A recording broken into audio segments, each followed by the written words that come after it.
The morning my stepmother, Victoria Lawson, stood up in the Lawson Foundation boardroom, I swear the air froze. We were on the top floor of a glass tower overlooking Fifth Avenue. Sleek, cold, expensive, exactly the way she liked things. My father's lawyer, Mr. Cooper, was unfolding the official will when she interrupted, her tone dripping with trembling elegance. "Before we begin," she said, pulling out a single handwritten letter, "Jonathan left a newer document, his final declaration." Every eye turned to her. I sat there, Emma Lawson, 34, daughter of the man whose empire filled these walls, watching her slide that letter across the mahogany table like a queen presenting a royal decree. Her attorney adjusted his tie, already smiling. As Cooper read aloud, my heartbeat thundered. The words hit like glass shattering. Jonathan Lawson declares his daughter mentally unfit to inherit or manage the Lawson Foundation. Full authority shall transfer to his wife, Victoria Lawson. The room went silent. They waited for me to break, cry, scream, prove her point. I didn't. I looked at Cooper. He didn't look shocked. He simply exhaled, pushed his glasses up, and said quietly, "By presenting that letter before the formal reading, Mrs. Lawson, you've just triggered your husband's contingency protocol." Victoria's smile faltered for the first time. A ripple of confusion swept across the room. If you've ever had someone you love betray you in public, if you've ever been called crazy just for telling the truth, share your story below. I read every comment because healing starts with being heard. And if you still believe that truth always finds its way home, subscribe. This isn't just my story, it's ours. Back in that boardroom, Victoria turned pale. The trap had been set years before, and she just walked right into it. She didn't know it yet, but my father had been waiting for this exact moment. Before Victoria entered our lives, my father and I were inseparable. We spent weekends restoring old paintings, our hands covered in varnish and dust. He taught me to see art not as a business, but as a heartbeat, something that survives long after the canvas cracks. When my mother died, I was 14. My father stopped smiling, but he still showed up for me until Victoria appeared. She wasn't some gold digger. She was worse, a rival, a gallery owner from Boston who saw my father's grief as a business merger waiting to happen. And she didn't steal with greed, she stole with elegance. First, she removed traces of my mother. "The guest room would make a great gym," she'd say sweetly, and my father would nod. Next, she rewrote memories. "Emma's always been emotional. You know how creative types are." Then she built her masterpiece, a slow, patient campaign that painted me as unstable. When I left for London to study art history, she laughed. "Running away from reality again, darling? How predictable." She said it in front of my father. He didn't defend me. He just looked tired. Over the years, my calls went unanswered. Victoria always picked up. "Jonathan's in a meeting," she'd say, her tone coated in honey. But I knew she'd never tell him I called. That's how she killed me. Not with a weapon, but with silence. Piece by piece, she erased me from his life until I started to believe it myself. By the time he passed away, I was nothing more than a ghost in his legacy, the fragile daughter everyone whispered about. In that boardroom, Victoria leaned back in her chair, perfectly composed, her diamond bracelet glinting under the lights. When she finally spoke, her words sliced through the air. "Emma, sweetheart," she said, her voice syrupy sweet, "don't worry. My sister, Margaret, knows an excellent facility outside the city. Very private, very peaceful. You'll be well taken care of there." The room went silent. She smiled, satisfied, as if she'd just solved an inconvenience. Her lawyer nodded approvingly. completely unaware that they had just crossed a line even hell wouldn't forgive. That's when the rage hit me. Quiet, cold, and absolute. It wasn't just about money anymore. She wasn't trying to disinherit me. She was trying to erase me, to make me disappear, legally and literally. You could almost hear the gears turning in everyone's heads. Maybe she's right, some of them probably thought. Maybe Emma really is unstable. That's what years of manipulation do. They rewrite the truth so cleanly that lies sound reasonable. I wanted to scream, to call her out for every cruel whisper, every forged concern. But I didn't. I sat perfectly still, meeting her eyes, and for the first time, I saw something flicker behind them. Fear. Because she expected the fragile girl she built in her stories. Instead, she met the woman my father had prepared me to become. Inside, I made a silent promise. You will not take one more thing from me. Not my sanity. Not my father's legacy. Not my truth. And that was the moment I decided she might have written the script, but I was about to rewrite the ending.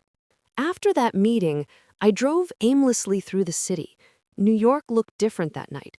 Colder, sharper, as if every window reflected back the same message. You're alone now.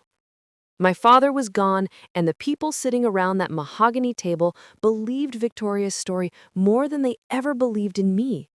For 12 years, she had been chipping away at me, and now she'd finally carved out the last piece, my name, my reputation, my father's faith, all gone with a single forged letter. I parked in front of the museum my father and I had built together, the Lawson Gallery. Through the glass, I saw his favorite painting, the Blue Harbor, the one he said reminded him of my mother's calm. I pressed my hand against the cold window and whispered, "Dad, did you really think I wasn't strong enough?" For the first time in years, I cried without holding back. Not the elegant tears people shed in movies, the raw, ugly kind that shakes your chest and leaves you empty. Because the truth was, I had started to believe her. All those years of hearing Emma's unstable, Emma's emotional, Emma's fragile, they had taken root inside me like poison. That night, I sat in my car until dawn, watching the city lights fade into gray. If my father truly thought I couldn't handle his legacy, maybe he was right. Maybe I really wasn't enough. But just as I was about to leave, my phone buzzed. A message from Cooper. "Emma, there's something your father left for you. Come to my office, alone." I didn't know it yet, but that text was the first crack of light breaking through 12 years of darkness. Cooper's office sat tucked between two old brick buildings downtown, the kind of place that smelled like paper, leather, and history. He was waiting for me by the window, hands folded, eyes tired but steady. Without saying a word, he handed me a sealed envelope, cream-colored, edges worn. My name was written in my father's strong handwriting. "He told me to give this to you when Victoria showed her hand," Cooper said softly. My fingers trembled as I broke the wax seal. Inside were 5 heavy note cards, each filled with strange phrases in numbers. Page 18, Light over Blue Harbor. Catalog 202, The Second Horizon. Page 66, The Absent Sun. To anyone else, they would look like nonsense, but to me, they were language, my father's language. He used to leave coded messages in the margins of his books when I was little, small puzzles only I could solve. I hadn't seen those codes in years, until now. Suddenly, it made sense. He hadn't ignored me. He'd been preparing me. Every art lecture, every late-night conversation about hidden meanings, it was all a blueprint for this moment. Cooper leaned closer. Emma, these aren't just references, they're directions.